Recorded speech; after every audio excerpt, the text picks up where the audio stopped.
Hello, मेरा नाम चंद्रहास है। स्टडी स्मार्ट में आपका स्वागत है। दोस्तों, इस वीडियो में हम देखेंगे IBPS RRB PO 2016 के जो भी 4 और 5 तारीख को एग्ज़ाम हुए हैं उसके एग्ज़ाम एनालिसिस देखेंगे क्या क्या आ रहा है एग्ज़ाम में। अगर आपके एग्ज़ाम इसके बाद पढ़ने वाले हैं तो आप इसी हिसाब से अपनी तैयारी को रख सकते हैं। तो चलिए देखते हैं।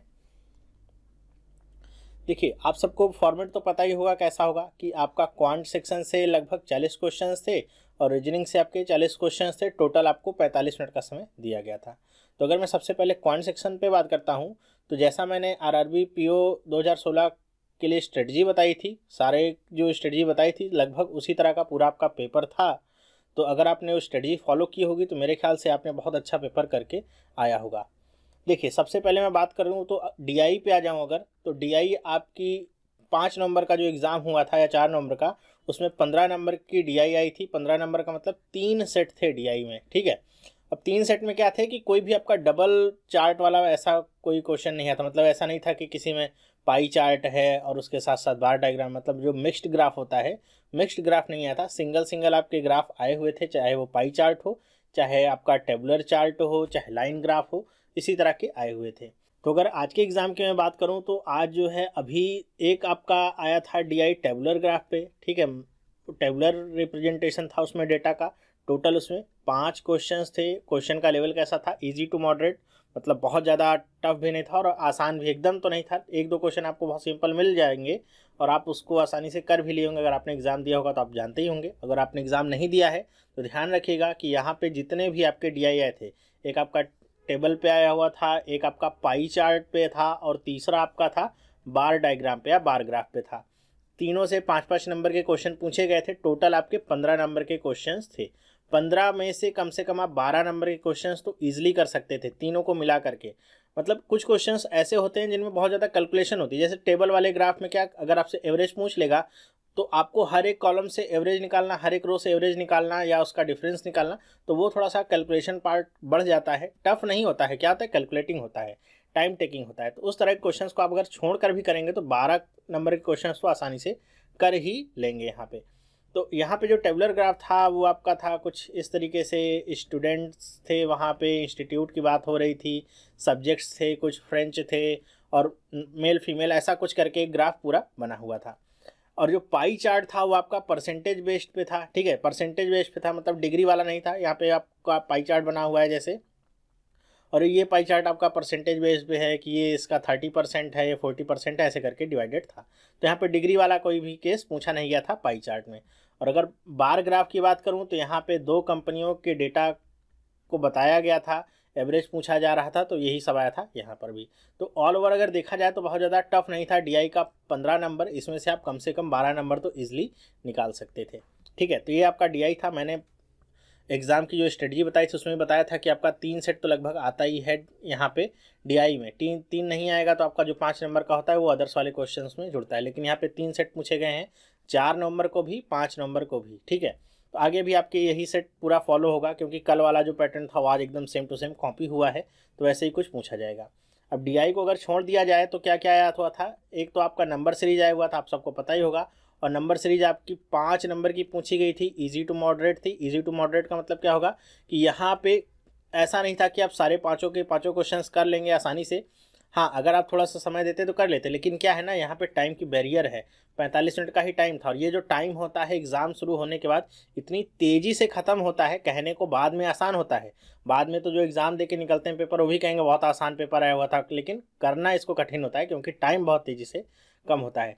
तो ये नंबर सीरीज का जो क्वेश्चन आए थे इसमें से 4 क्वेश्चन या 3 या 4 क्वेश्चन तो आप इजीली कर सकते थे, आसानी से निकल सकते थे। इस पे एक मैं वीडियो आपको बना के दूंगा अगर आप लोग कहेंगे तो। नंबर सीरीज में जो जो पूछे गए हैं, जैसे मैंने IBPS PO के लिए बनाया था वैसे ही इसमें RRB में जो पूछे गए थे उसके लिए भी एक वीडियो बना दूंगा अगर आपको ज़रूरत होगी तो। फिर यहाँ पे देखिए कि आप पूछा गया है, और 5 नंबर में पूछा गया था आपका अप्रॉक्सीमेशन या कह दीजिए सिंप्लीफिकेशन। इससे आपके 5 नंबर के क्वेश्चन पूछे गए थे, ईजी थे, मतलब बहुत ज़्यादा कठिन नहीं थे, ईजी थे। आप 5 के 5 क्वेश्चन आसानी से कर सकते थे और 5 सही होते। इसके बाद आपका क्वाड्रेटिक क्वेश्चन आता है। क्वाड्रेटिक क्वेश्चन से भी आपके पूछे गए थे 5 क्वेश्चंस और काफ़ी इजी क्वेश्चंस थे, पांचों आप कर सकते थे, कोई भी इसमें डिफिकल्टी नहीं थी, पांचों आप इजीली कर सकते थे। तो ये आपके लगभग जो सेट पैटर्न मैंने आपको बताया था कुछ इस तरीके का था। यहाँ पे 15 नंबर की आपकी DI हो गई, 5 नंबर की नंबर सीरीज, 5 नंबर का आपका अप्रॉक्सीमेशन हो गया और 5 नंबर का आपका क्या हो जाता है क्वाड्रेटिक इक्वेशन। टोटल देखा जाए तो ये आपका 30 नंबर का क्वेश्चन हो गया फिक्स। इस 30 नंबर के क्वेश्चंस में से कम आप 25 से लेके 27 नंबर के क्वेश्चंस कर सकते थे, ठीक है, इजीली कर सकते थे यहाँ पे। और इतना अगर आपने किया होगा तो आप बहुत सेफ जोन में है, अपने आप को समझिए कि आप सेफ जोन में, आपका सिलेक्शन यहाँ पे होना तय है। और इसके बाद बचता जो 10 नंबर का है, उस 10 नंबर में अलग अलग जो क्वेश्चंस आए जाते हैं, जैसे टाइम एंड वर्क हो गया, टाइम स्पीड डिस्टेंस हो गया, SICA हो गया। तो इन सब को मिलाकर के ये 10 नंबर के क्वेश्चंस आपके टोटल बने हुए थे, मेंसुरेशन वगैरह सब कुछ को लेकर के। तो आपने अगर यहाँ से भी इतने आपने जो अगर आपने स्ट्रेटजी फॉलो की होगी तो आपने पहले इन्हीं चारों सेक्शन पे फोकस किया होगा और इतने भी क्वेश्चन आपने कर लिए होंगे तो बहुत आसानी से आपका सिलेक्शन यहाँ पे होने वाला है, ठीक है। इसमें से आपने अगर 1-2 क्वेश्चन भी ट्राई मार लिए होंगे तो बहुत इजीली, कम से कम 10 में से आप 2 या 3 क्वेश्चन तो इजीली निकाल सकते हैं। तो मैथ वाला सेक्शन जो था उसमें कुछ पूछा गया पैटर्न इस तरीके का था, आगे भी यही पूछा जाएगा। तो इसी हिसाब से अपनी तैयारी करके रखिएगा कि आप पहले इन चारों सेक्शंस पे फोकस करिए। इन 30 नंबर में से जितना ज़्यादा से ज़्यादा आप निकाल सकें नंबर, उतना ज़्यादा से ज़्यादा निकालने का प्रयास करिएगा, क्योंकि यहाँ पे नंबर फिक्स है, नंबर सीरीज एकदम फिक्स है, अप्रॉक्सीमेशंस फिक्स है, क्वाड्रेटिक इक्वेशन फिक्स हैं और सब कुछ मैंने वीडियो में दिया हुआ है। यहाँ पे आप जाएंगे तो कुछ भी डिफिकल्टी नहीं होगी, ईजिली आप देख करके वीडियो में सारे क्वेश्चन ईजिली कर सकते हैं। तो ये तो था आपका क्वांट का सेक्शन, इसमें ये सब कुछ आया हुआ था। चलिए अब चलते हैं रीजनिंग पे, देखते हैं क्या क्या वहाँ पे पूछा गया था। तो रीजनिंग का भी आपका वही हाल था कि यहाँ पे जो क्वेश्चंस पूछे गए थे, जैसे स्ट्रेटजी में हमने डिस्कस किया था आपके साथ, सेम वही पैटर्न आपका फॉलो हुआ था। एक तो आपका सिलॉजिस्ट में आया हुआ था, ईजी था, 5 नंबर, डिफिकल्ट नहीं क्या था, ईजी क्वेश्चन थे 5 नंबर के, ईजिली आप सारे क्वेश्चन कर सकते थे। दूसरा आपका यहाँ पे आया हुआ था इनइक्वलिटीज़ मैंने आपको स्ट्रेटजी में भी बताया था, 5 नंबर का जो आया था कि यहाँ पे आपको कभी भी कोडेड नहीं पूछेगा, तो यहाँ पर भी कोडेड इनइक्वलिटीज़ नहीं आई हुई थी। तो सिंपल स्टेटमेंट्स होते हैं गिवन, वही आए हुए थे, जैसा मैंने आपको वीडियो बताया हुआ है। अगर आपने वो फॉलो किया होगा तो ईजिली 5 नंबर निकाल सकते हैं आप। फिर यहाँ पे आया था ऑर्डर एंड रैंकिंग से क्वेश्चन, और इस बार ऑर्डर एंड रैंकिंग से आपका क्वेश्चन जो आया था वो फ्लोर बेस्ड था, ठीक है, मतलब आपके फ्लोर पे पर्सन्स हैं उनको अरेंज करना था। तो ये 5 नंबर के आपके क्वेश्चंस थे। ये आपका लगभग मॉडरेट लेवल का क्वेश्चन था। मॉडरेट इसलिए कह रहा हूँ कि सब की यहाँ पे सोच अलग तरीके से होती है, किसी को अगर क्लिक कर गया बात तो एकदम सही से कर लेगा, थोड़ा सा कहीं पे कंफ्यूज हो गया आप क्वेश्चन पढ़ने में तो थोड़ा डिफिकल्टी होती है। और यहाँ पे क्या पूछा गया था, सीटिंग अरेंजमेंट से क्वेश्चन आया था। सीटिंग अरेंजमेंट से क्या क्वेश्चन आया था, सीटिंग अरेंजमेंट से क्वेश्चन आया था कि स्क्वायर टेबल है, स्क्वायर टेबल पे लोगों को बैठाना था। यहाँ पे कुछ लोग कॉर्नर्स पे बैठे हुए थे। अब यहाँ पे जो फेसिंग थी वो कैसी थी, दोनों साइड से थी, मतलब कुछ लोग आउटवर्ड फेसिंग थे और कुछ लोग इनवर्ड फेसिंग थे। तो जो लोग कॉर्नर पे बैठे हुए थे सारे क्या थे, आउटवर्ड फेसिंग पे थे, जो बीच में यहाँ पे बैठे हुए सारे इनवर्ड फेसिंग थे। तो इस तरह का 5 नंबर का ये सीटिंग अरेंजमेंट आया हुआ था। तो ये भी आपका मॉडरेट लेवल का था, करना आपके ऊपर डिपेंड करता है कितनी जल्दी आप इसे क्रैक कर सकते हैं।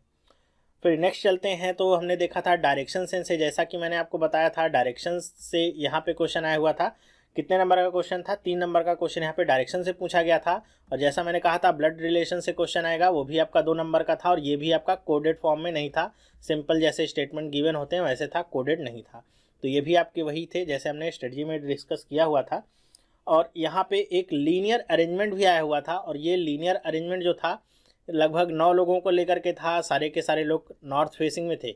अब कुछ लोग कह रहे हैं कि उनके एग्जाम में नॉर्थ और साउथ फेसिंग के क्वेश्चन आए हुए थे, तो ये ध्यान रखिएगा कि यहाँ पे अगर नॉर्थ और साउथ वाले क्वेश्चन आए रहे होंगे तो यहाँ पे जो सीटिंग अरेंजमेंट होगा वो केवल एक फेसिंग का रहा होगा, या तो इनवर्ड या तो आउटवर्ड। तो इस तरीके से आप इन दोनों में देखेंगे डिफरेंस। तो एक सीटिंग अरेंजमेंट आया था आपका स्क्वायर टेबल का, 4 नवंबर को जो पेपर हुआ था उसमें भी स्क्वायर टेबल पूछा गया था। सेम आपका 5 नवंबर का जो पेपर हुआ उसमें भी स्क्वायर टेबल पे ही क्वेश्चन आया है।